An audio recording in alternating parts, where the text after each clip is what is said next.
The official start of the Atlantic hurricane season is about a week away. The season, which runs from June 1st to November 30th, is a period that is feared for many across the Caribbean and further away. That's our focus for this one-on-one. Good evening, I am Lisa Lord. The Caribbean has seen its fair share of destruction, from tropical storms to hurricanes, which have gotten stronger as a consequence of climate change. In September 2017, Dominica experienced the force of Hurricane Maria, when, in the words of the Prime Minister Roosevelt Skerritt, the country lost all that money could buy.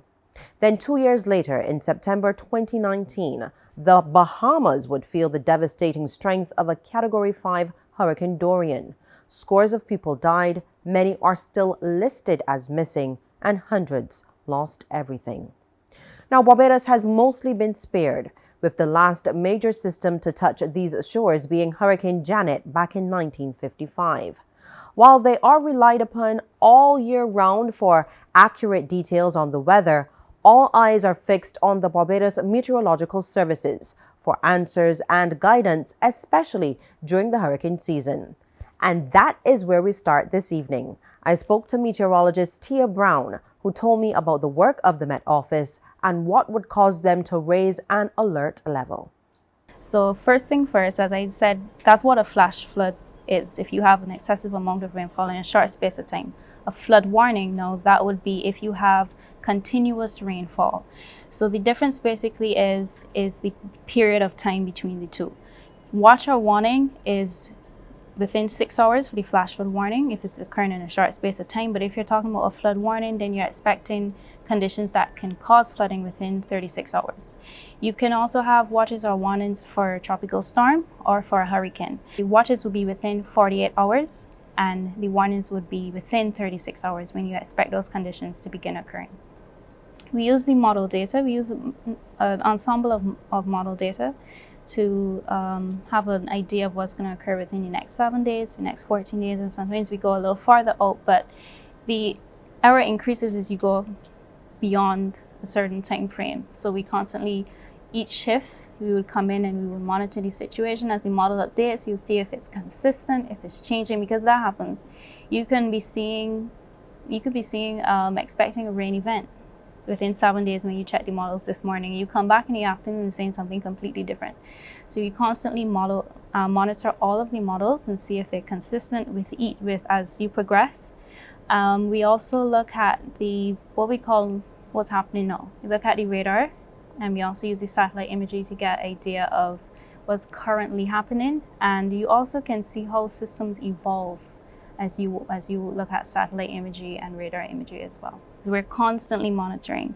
As we know, we're heading into the hurricane season, but we're already seeing some tropical waves coming off the African coast, albeit they're very low at the moment. So as we get into the peak of the hurricane season, you start to see those tropical waves coming a little bit higher, and we monitor it to see the track, if it's intensifying, if it's just going to pass as a tropical wave, if there will be some development into a depression. So every day you have to check the model data, see what's changing in the characteristics of the feature, look at the environment around it to see if it's conducive for any further development. And as the days go by, as it comes closer, you get to see, well, okay, this is just going to be a strong tropical wave. It's just going to pass through with maybe a few showers, or it is possible that it could develop into a depression or even further than that, or if it's just going to probably intensify as it passes the Eastern Caribbean. So in the hurricane season, that's where we get most of our rainfall from the tropical waves. So what the definition, we watch it progress off the African coast, and it has a certain signature that we like to call an inverted V when you look at it on the satellite. And precipitation with it, depending on the type of wave it is, depending on the characteristics. Some of them you could see, sometimes we will say a tropical wave affected the island, but you're like, we didn't get a lot of rainfall.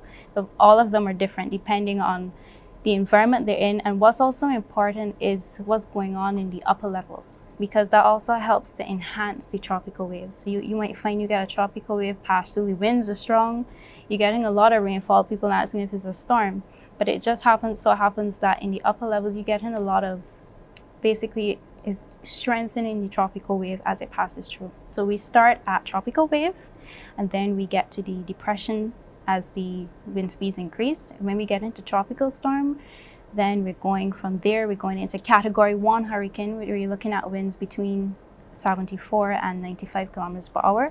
And then we go into category 2, and what we call a major hurricane. Sometimes you hear people talk about a major hurricane. That's when you're talking about category 3 or higher.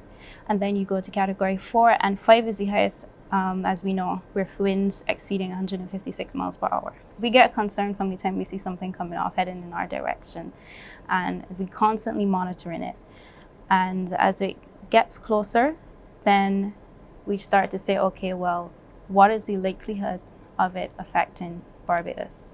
Because a slight change in direction could mean a complete miss, nothing at all. So that's why we need to constantly look at it and see which track it's taking and how strong it is at each point. If it is a case where it's getting a little closer and you're still seeing the strength of the system remaining, then there's usually some consultation with the National Hurricane Center to see what they are seeing. Obviously, they will be sending in the Hurricane Hunter to investigate the system. So there's constant collaboration with them. And then we say, well, hey, we need to put people on the alert. So we issue a tropical storm watch or warning. That could easily change depending on a slight shift, which could happen in a short space of time. And then we realize, well, we're not under a hurricane watch anymore. What happened? It's just a slight shift, or you could have the system weakening, and then you no longer get in the hurricane conditions that you would have been expecting. This is not an exact science. I mean, if you take some place like America where you have these large coastlines, and you would see, if you watch their weather forecasts along the coast, they'll say, okay, well, we're expecting storm surge. So one particular area, they will be expecting conditions to be more adverse as another area, but there's a large area. If you put Barbados within that, it's a very small area. And as I said, one shift could make the difference between a direct hit or a miss. So it's those slight changes. And also the system, you could be watching it from the time it's like around 40 degrees west and it looks really impressive, like, okay, we're gonna get something out of this, which I think happened, it was last year, I think. We was watching the system, and even if you just look through the window, you could see beautiful thunderstorms. And the night it passed and you didn't get anything. So it's those small fluctuations that occur that would depend on if you get adverse conditions, strong winds, or if you just get nothing. I think we've been kind of fortunate that we didn't get any severe storm or hurricane situations in the past couple of years. But those small changes is what makes the difference. And it's not that people will say we don't know what's going on. It's those, you can't time or think that those things are gonna happen. Well, okay, we can time it. If we could have, that would be very good. But you can't time it, and they change so rapidly. So it's being able to forecast those small changes. I think everyone, even worldwide, would like to get to the science, to that exact science where you can say, okay, it's going to happen at this time and it's going to be this strong, but you can't know. So that's why you have to be constantly monitoring it to say, okay, well, we were expecting storm conditions, but due to a change in intensification, then we're not expecting this anymore. Know where you are, as we like to say, know your surroundings. So roughly around 13.1 north, around 59 west. Some persons get confused with east or west. If you're talking about anything east, then you're talking about it east of Barbados. If you're talking about it west, then you're talking about Caribbean Sea, opposite direction. Most of our weather comes from the east. Then you can have like southeast, southwest, and I know that's kind of tricky for some people, but I realize that DEM, and also sometimes in your newspaper you'll see they have a hurricane tracking map. That is a good tool you can use if you're not sure where you're located. Once you have Barbados, and you can say, okay, well, I know anything to the east of us, that's where we're getting our weather. Anything west is past. Not in the case of the volcano, which was to the west of us, and we were still being affected by it. But usually anything within about 55 west, we usually start tracking from about 45 west. 45 west. So anything within that zone, sometimes people say, well, I heard a tropical wave, and we're like, well, it's only around 29 west. It's just off the African coast. It's not within the range yet where we will be like, concerned about it. Anything beyond 60 west is past us. The average Barbadian, I think you should be concerned all the time. But when you hear it's like on your doorstep within 2 days, then obviously always pay attention. But then you know, okay, well, this is definitely right next to us. We should pay attention to this. Swell conditions we would call, usually we have 1.5 to 2 meters, which is moderate, in the usual conditions. And this is in open water. This isn't near shore. So the forecast that we're issuing, those are for open water conditions. Sometimes you would see us issue a high surf advisory, where it's affecting more closer into the shore with people bathing, small crafts, and will be operating and such. If you see anything over 3 meters, or sometimes we have starting from 2.5 meters, where we would be seeing small craft operators and sea bathers should be cautious of going into the water. So as those swell heights start to increase, that's when we become concerned. We've had events where swell heights would have gone in excess of 3.5 meters, and we would have seen we had some pretty adverse conditions along the south. It's usually along the south and the east coast, but there was an instance, I think last year, we would have had some strong swells on the west coast. And each coast is different. On the west coast, it doesn't take strong swell conditions to cause rough seas.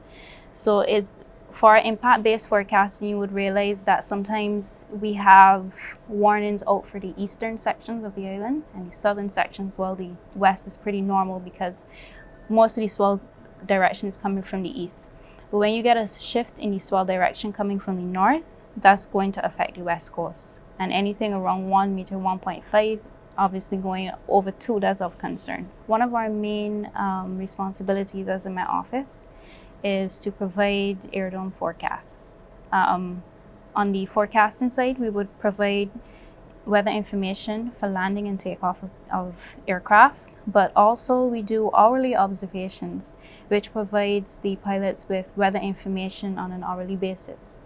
That would include the wind speed, direction, visibility, any weather conditions that are occurring at the time, whether it be showers, it would be thunderstorms, and also the pressure is one of the very crucial parts that we forecast for the pilots. And that's for every hour we will provide that information. First for all of us, obviously we have these satellites so we could see it happening, and initially we're all watching it. It's the first time it's happening and you're seeing it on the satellite and we're all in awe about it. But then it has to come back to our core function. We need to alert the public of what could possibly happen, what is happening, and what to expect.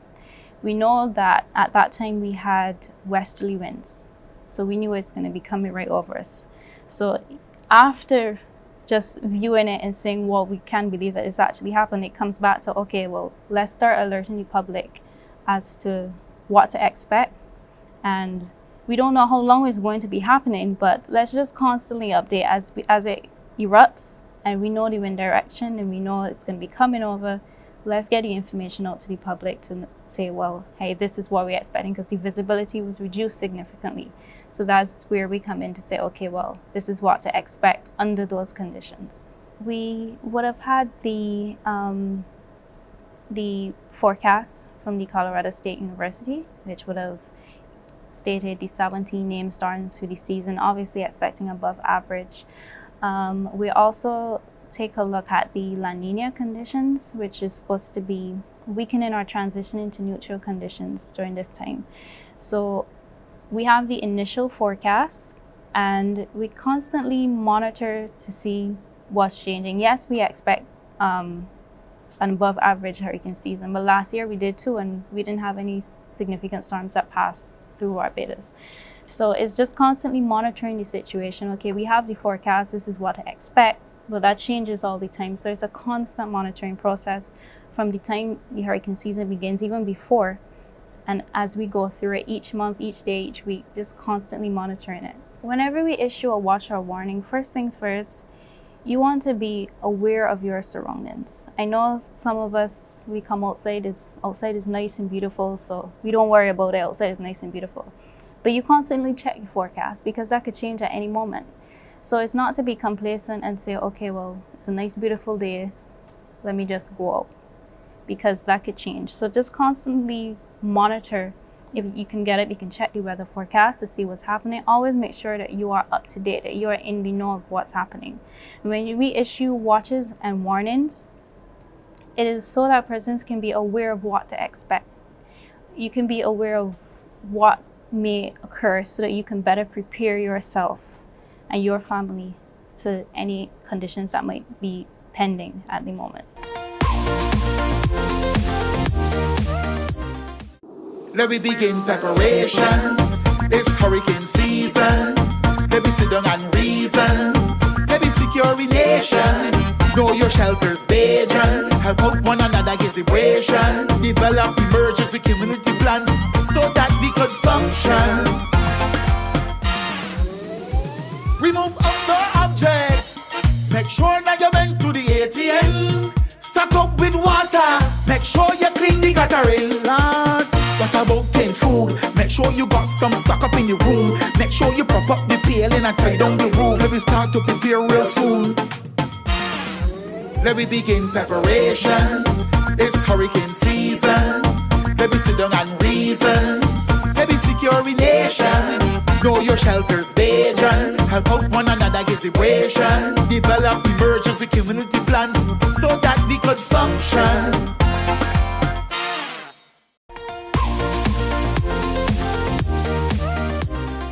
The Department of Emergency Management is another critical arm of government, responsible for the development and implementation of the Emergency Management Program on the island.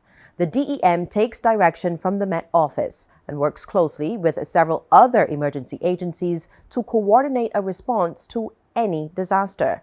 The director, Kerry Hines, told us about the important role performed by the DEM. The Department of Emergency Management, we are responsible for the coordination of the emergency management program here in Barbados that has been mandated by government. We support the various agencies and coordinate the various agencies as it relates to any national emergency response.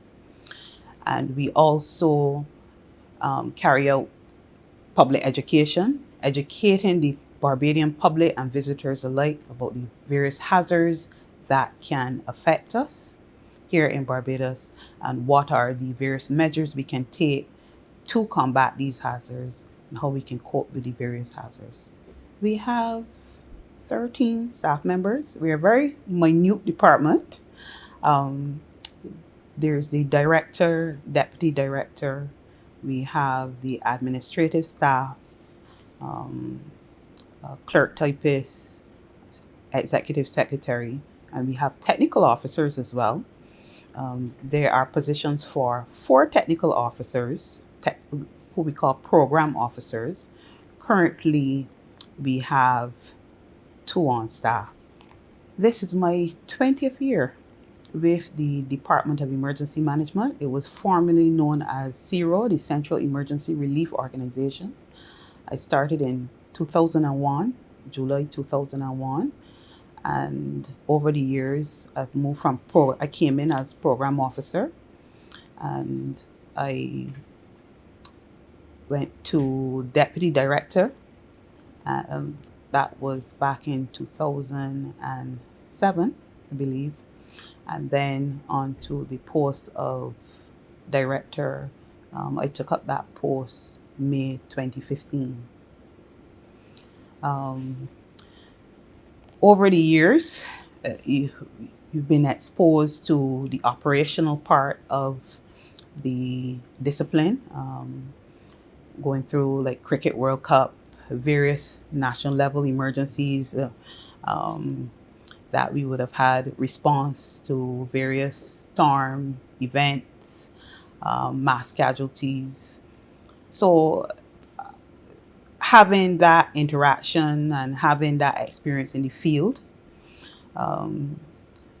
over a period of time as well, we would have been called on to support various countries, and I think it was 2005, 2007, would have responded Hurricane Dean in Dominica, Um, there were there were Christmas events one year when we had those rains that would have affected countries in the sub-region like St. Vincent and the Grenadines, St. Lucia, and Dominica as well.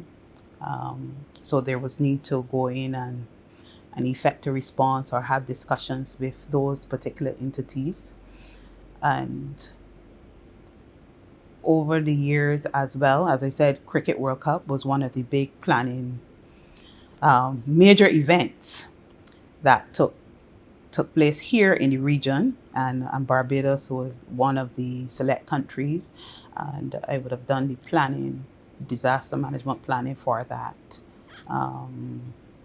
So ensuring that we had the disaster plans in place just in case something occurred, we would know how we could respond.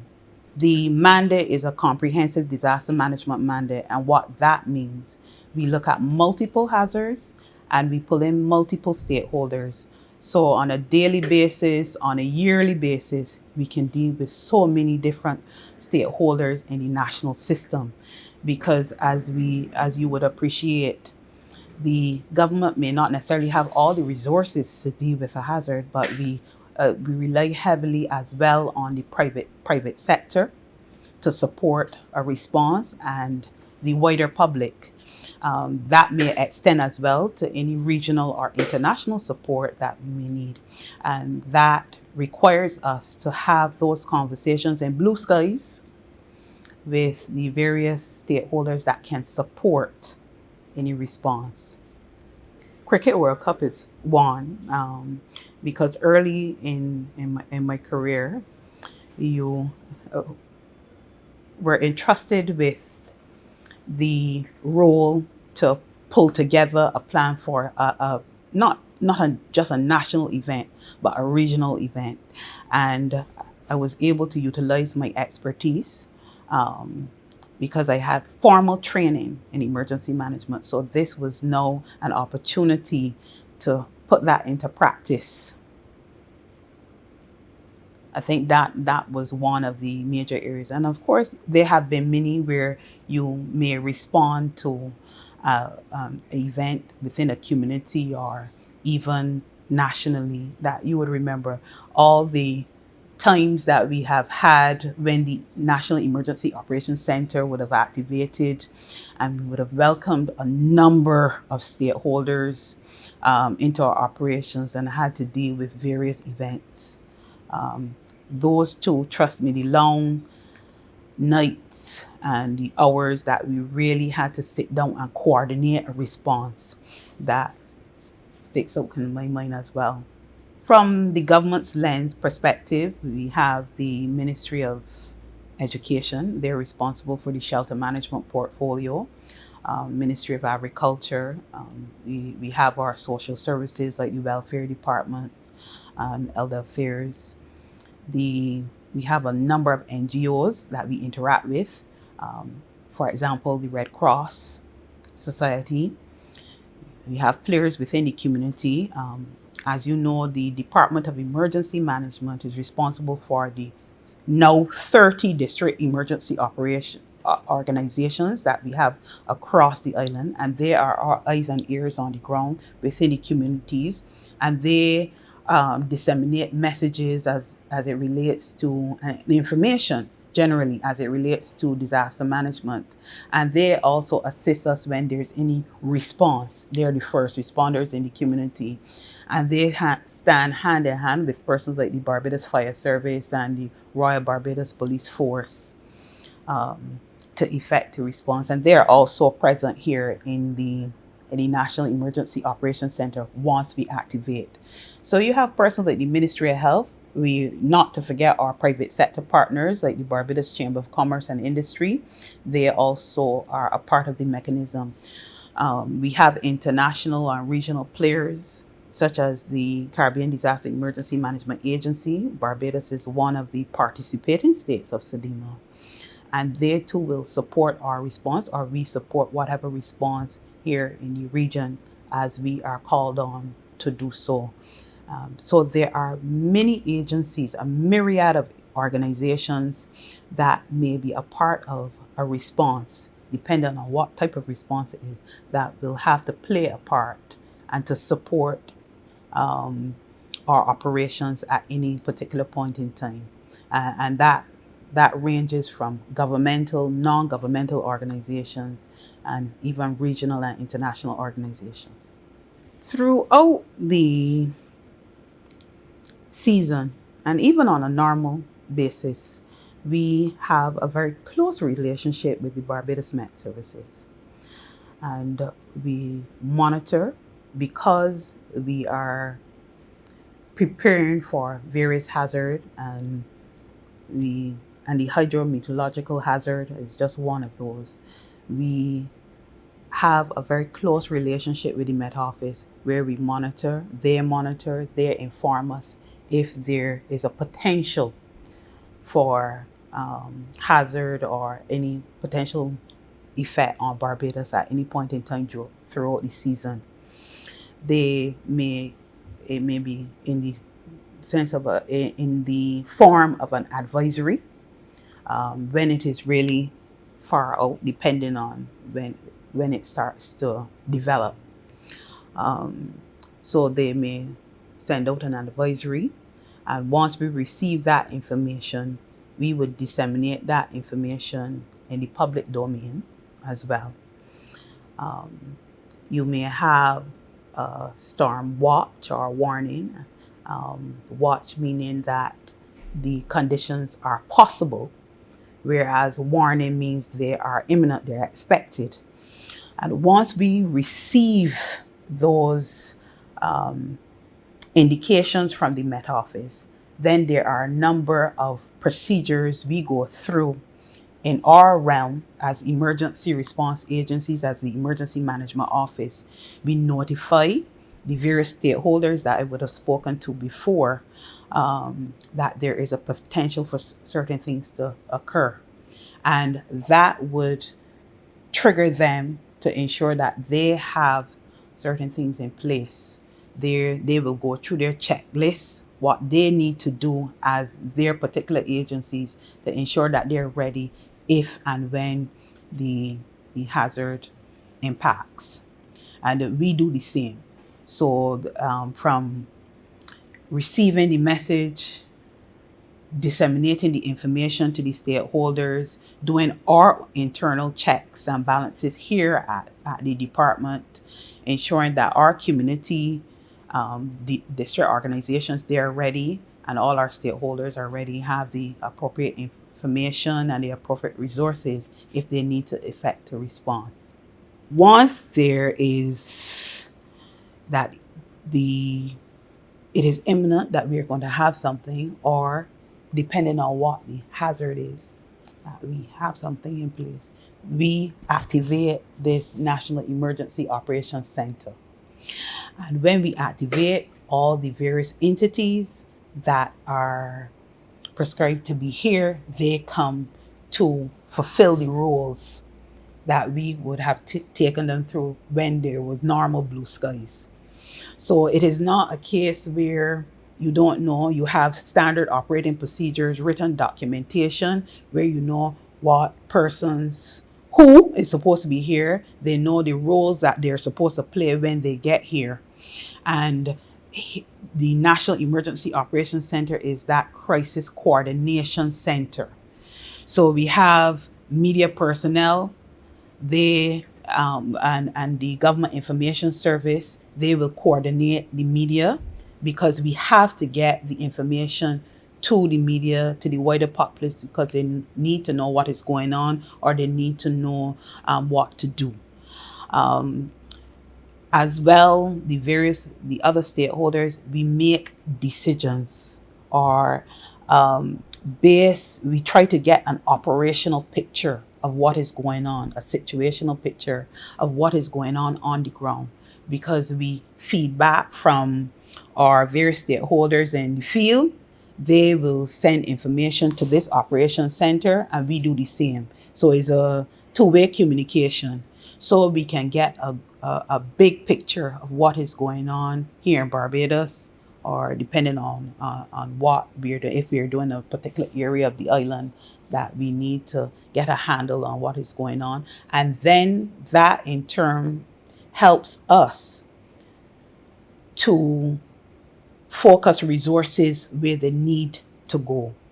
Um, it can be a very intense and highly complex um, operation. Every juncture of the way, at certain points, we need to update the operational personnel in the EOC, and we also need to update the public as to what is going on. Um, we would need to regroup in certain instances depending on what is going on out there in outside. But this particular center, it becomes the nerve center of any emergency operation. What we will also do based on what is going on, there may be certain policy decisions that have to be made, and we recommend to the policymakers what it is that we think should happen, or what, give them options so that they can make the final decision on what we should do as it relates to any issues of policy within the disaster operation. So what we call it in disaster terms is the executive policy, and the prime minister and the cabinet. You may have a select set of ministers who make decisions. Obviously, led by the prime minister, who make the final decision on what needs to be done. We are the technical experts. We are operational in that we will move the nuts and bolts, and in terms of, okay, push resources here, there. But if there are any issues that will entail policy decisions, we have to send it up the food chain and get the appropriate direction so that we can then operationalize it on the ground. The representative from the Ministry of Education, they are responsible for shelter management in Barbados. That's based on our operating procedures. They are a part of the National Emergency Operations Center. Now, when the advice is given from the Met Office, and this is in a hurricane scenario, because the emergency shelters can be stood up in other scenarios. In a hurricane scenario, once we say that the hazard is imminent, there are persons who may wish to go into shelters. So you would find that the shelters are open. Depending on the situation, the shelters are open. Category 1 shelters, those are the ones that you can go in before the system impacts. And once they are activated, the Ministry of Education representative in the Emergency Operations Center, they will be in constant contact with the various shelter managers and the various shelters around the island, because we need at a moment's notice to know how many shelters have been opened island-wide, what is the capacity within the shelters, and just to have a feel of what is going on in the shelters at any point in time. So if we need to make any decisions, if we need to send additional resources, we can do so. I know we would have had just over 30 shelters last year, and I know we added a number of shelters this year. We have a call center, and we encourage the public to call in if they have to report any damage as a result of the system. So we may have reports of trees falling, damage to the housing, flooding, instance of flooding, and that information is taken here in the National Emergency Operations Center. It is placed in a database, and so that, as I said, we can have a good picture of what is going on island-wide, and so that we can allocate resources to deal with a number, any of the damage. So, for example, we may hear flood in a particular area.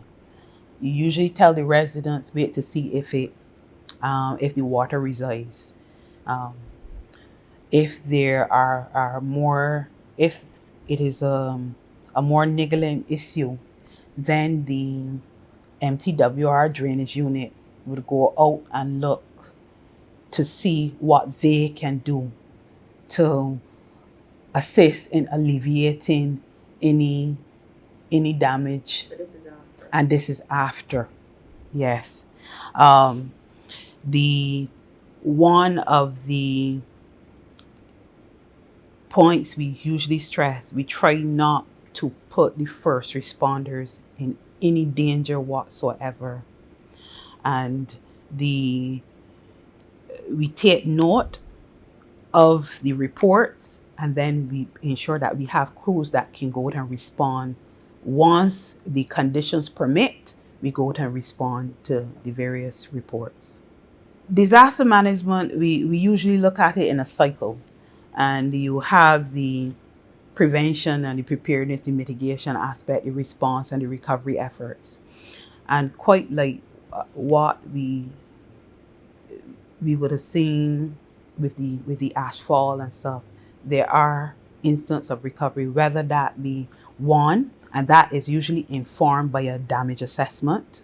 So you once the event has passed, you survey what the damage is. So you get an idea of what resources you may need to then bring yourself back to normal or bring the country back to a sense of normalcy. And once that damage assessment is done, you survey the damage, you get an idea of the needs of the population, the needs of the various persons and stuff. Then you would then have a plan in place, and you effect your plan in terms of how you can help persons salvage stuff or recover from the situation. So, for example, we've been hit by a storm or a hurricane.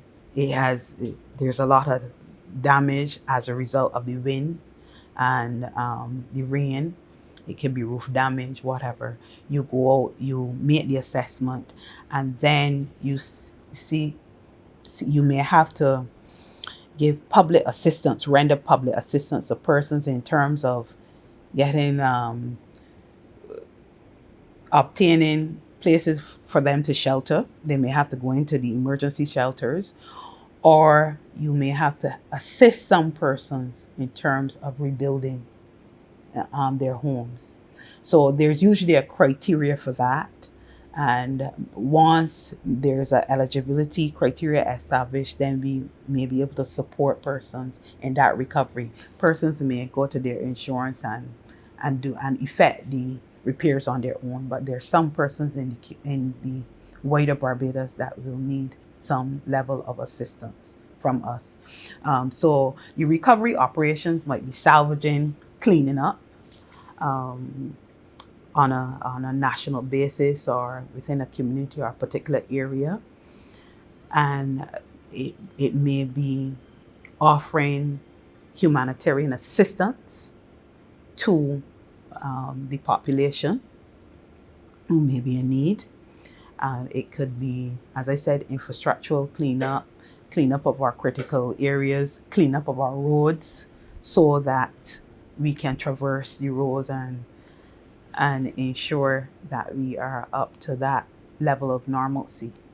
The national emergency mechanism is so set up that we pre-position or we ensure that we have supplies at strategic locations, and we ensure that there are supplies on the island so that in post-disaster, persons have access to supplies.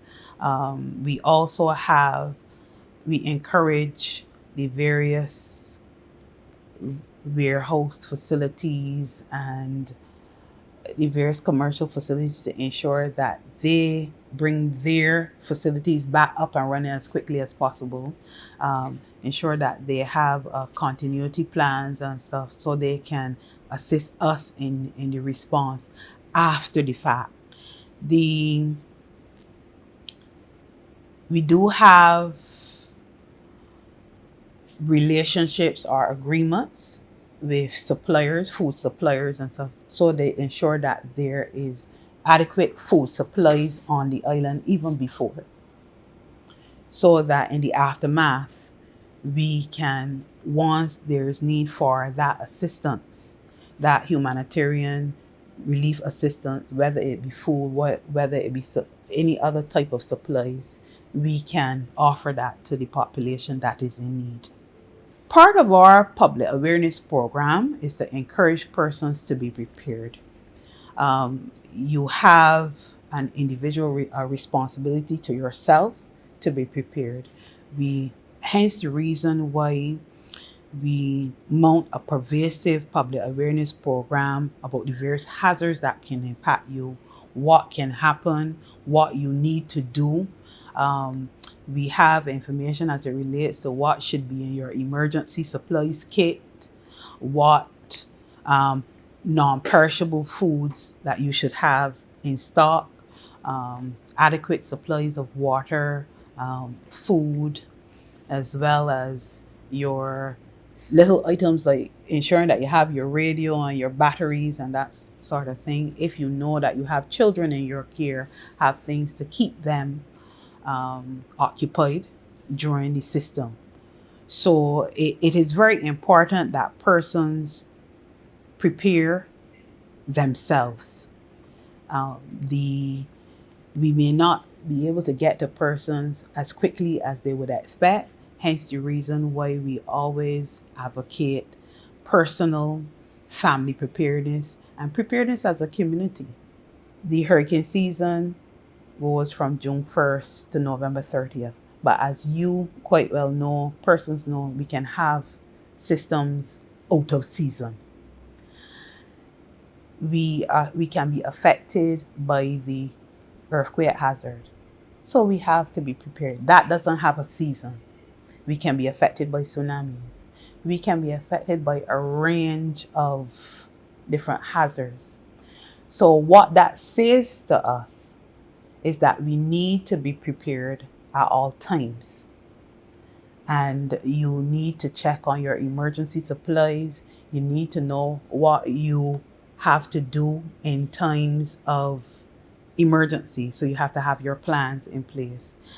And you need to always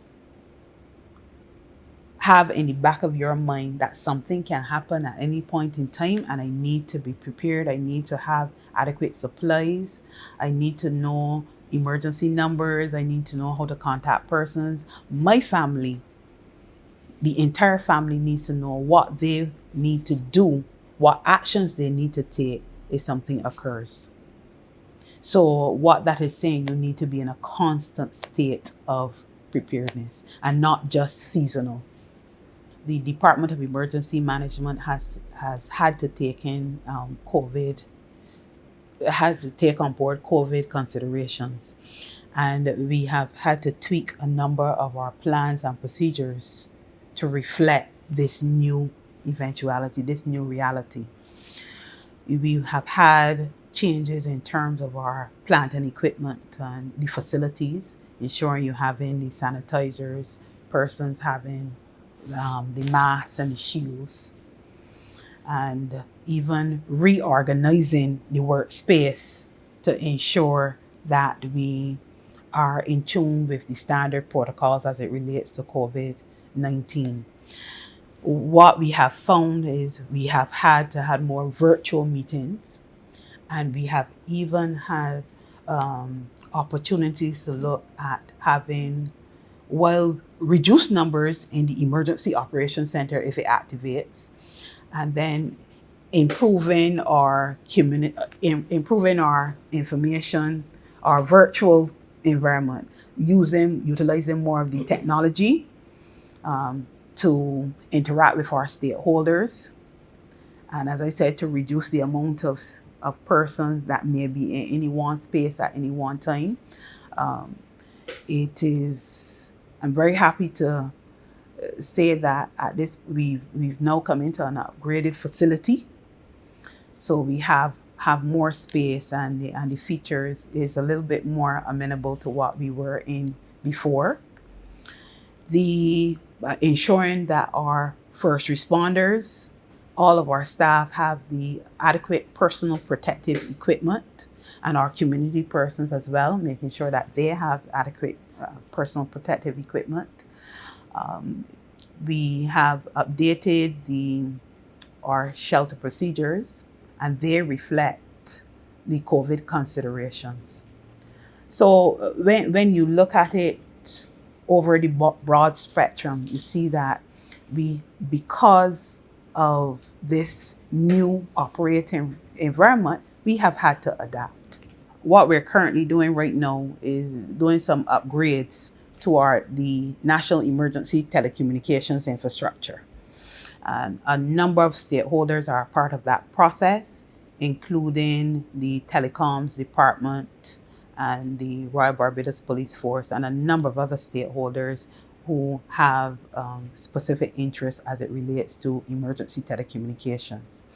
And we are currently doing a number of upgrades to our repeater sites, as well as to the actual radios and equipment that we utilize in an emergency, to ensure that our communications is effective during that time and they don't go down. The system is such that we have built in a level of redundancy.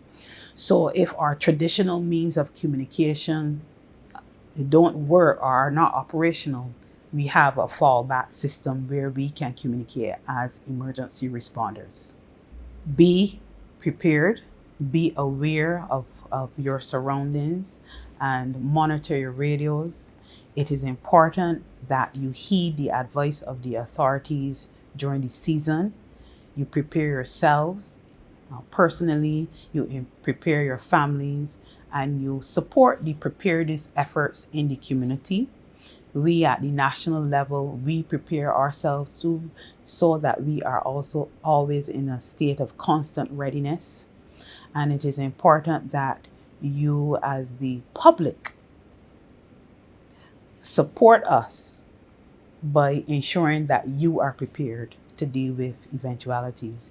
We will assist as it is warranted, but there is a level of responsibility that everyone needs to take in ensuring that as a nation that we are ready to deal with any hazard that may come our way during this hurricane season. Let me begin preparations. It's hurricane season. Let me sit down and reason. Let me secure the nation. Know your shelters, Bajan. Help out one another, get vibration. Develop emergency community plans so that we could function. Remove outdoor objects. Make sure that you went to the ATM. Stock up with water. Make sure you clean the guttering. Lord, what about canned food? Make sure you got some stock up in the room. Make sure you prop up the paling and tie down the roof. Let me start to prepare real soon. Let me begin preparations. It's hurricane season. Let me sit down and reason. Let me secure the nation. Know your shelters, Bajan. Help out one another, get vibration. Develop emergency community plans so that we could function.